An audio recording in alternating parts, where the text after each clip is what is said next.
Les débats et les grandes nouveautés qui agitent notre continent, tout de suite dans Europeans. Nous sommes dans le sous-sol de l'hôpital de Vukovar en Croatie. Aujourd'hui, ce sous-sol est un musée. Mais il y a 16 ans, cet endroit était assiégé. Les blessés affluaient vers l'hôpital de Vukovar, tandis qu'à l'extérieur, les soldats croates combattaient l'armée yougoslave et les milices serbes. Ces plaques portent les noms de ceux qui ont été tués lors du massacre de Vukovar. Quand la Croatie s'est rendue face à l'armée yougoslave le 18 novembre 1991, les 267 patients de l'hôpital ont été évacués. La plupart d'entre eux n'ont jamais été revus en vie, seules 7 personnes ont survécu. En 1991, cette femme, le docteur Vesna Bosanac, était directrice de l'hôpital. Elle y est restée jusqu'à la fin du siège. Faite prisonnière après que la ville se rendit, elle fut plus tard échangée contre des prisonniers serbes. Elle a repris ses fonctions de directrice de l'hôpital en 1997, lorsque Vukovar a été réintégré dans la Croatie. Ce musée est important pour tout le peuple croate. Il évoque les souvenirs des moments les plus durs que la ville de Vukovar et l'hôpital ont connus pendant cette guerre patriotique pour l'indépendance de l'été à l'automne 1991. C'est un lieu de mémoire. Aujourd'hui, Vukovar apparaît comme un symbole de la vague nationaliste qui a déferlé sur l'ancienne Yougoslavie. Pendant 16 ans, beaucoup de Croates ont espéré que les responsables de ce massacre rendent des comptes devant la justice et passent le reste de leur vie en prison.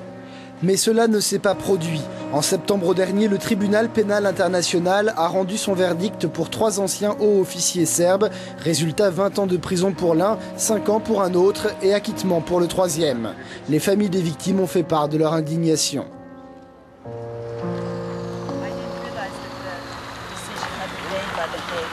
Ceux qui ont combattu à Vukovar, comme Branka Borkovic, nourrissent une frustration non seulement à l'égard du tribunal de La Haye, mais aussi de la communauté internationale. Il estime que l'aide et la justice arrivent trop tard. Vukovar, c'est quelque chose de très particulier pour la Croatie. C'est le berceau de l'État moderne, d'une Croatie indépendante.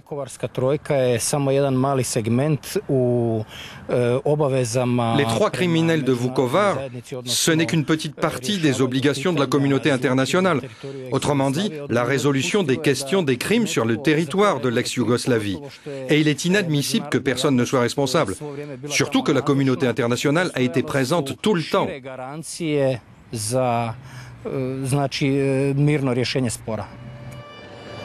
La coopération de la Croatie avec le tribunal de La Haye était l'une des conditions majeures de l'ouverture des négociations d'adhésion à l'Union européenne.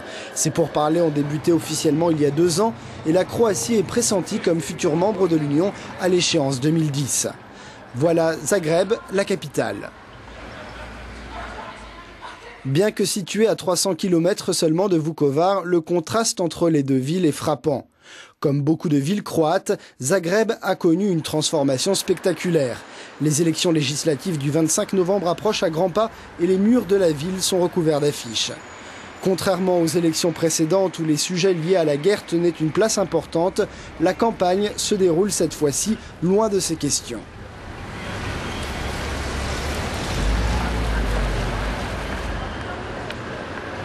Sanja Modrić est rédactrice en chef de l'un des plus influents quotidiens de Zagreb. Selon elle, la plupart des 4,5 millions de citoyens croates sont aujourd'hui prêts à aller de l'avant malgré le verdict du TPI. Les gens ont été vraiment déçus par le verdict du tribunal. Ils l'ont pris comme une claque, comme un coup en pleine face. Mais d'un autre côté, avec le temps, les problèmes liés à la guerre, bien que toujours chargés d'émotions, ont été mis un peu de côté.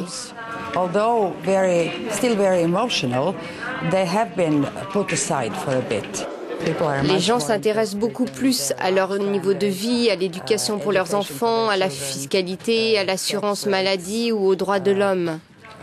Donc ces massacres appartiennent d'une certaine façon au passé. Mais à Vukovar, le passé est encore très présent. Voici le cimetière de la ville où les victimes du siège sont enterrées. Ces croix blanches représentent les disparus de la guerre de Vukovar. Il y en a près de 1200, un chapitre du passé de la Croatie encore grand ouvert. Ivan Ledic a vu son fils pour la dernière fois le 18 novembre 91. Ce jour-là, il est enlevé par un soldat serbe qui promet à sa mère qu'elle le reverra bientôt. Aujourd'hui, elle en veut au gouvernement croate qui n'a rien fait ou presque pour l'aider à retrouver son fils. Je n'attends rien. Je pense même que je n'irai pas voter. J'ai tellement perdu la confiance en tout. J'ai vécu à Zagreb. Nous avons frappé à toutes les portes, y compris celle du président Tudjman, du ministre Granic et d'autres responsables du gouvernement. On me disait que ce n'était pas le moment, qu'il fallait attendre, patienter. 16 ans ont passé. Et que puis-je attendre maintenant? Rien.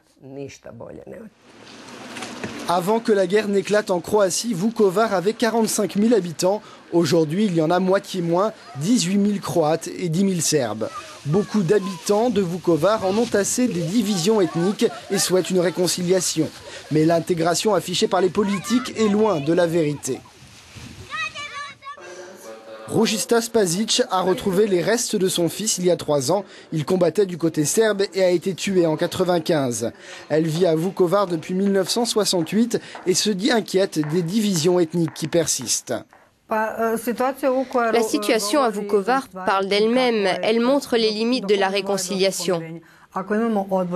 Si nous avons séparé les écoles, les crèches, les cafés et les discothèques selon le principe ethnique, comment peut-on parler de processus de réconciliation à Vukovar? Je pense que tout cela dénote bien l'état de division où nous sommes arrivés.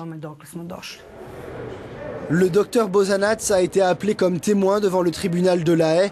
Elle estime que le processus de guérison n'est pas encore terminé en Croatie, mais elle critique aussi le tribunal qui ravive ses sombres souvenirs. On ne veut pas vivre dans les blessures de 1991. Nous devons penser à aujourd'hui et à demain. Mais ce que nous avons vécu, nous ne l'oublierons jamais.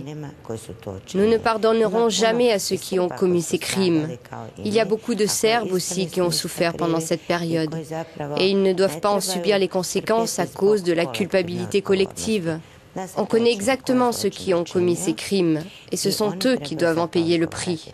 Malheureusement, le tribunal de La Haye n'a pas su reconnaître cela, et nous ne lui faisons plus confiance. Le mois dernier, le mémorial a été installé dans le sous-sol de l'hôpital. Comme le musée, il rappelle aux visiteurs le combat de la Croatie pour devenir un État moderne et indépendant, et les sacrifices endurés pour y parvenir.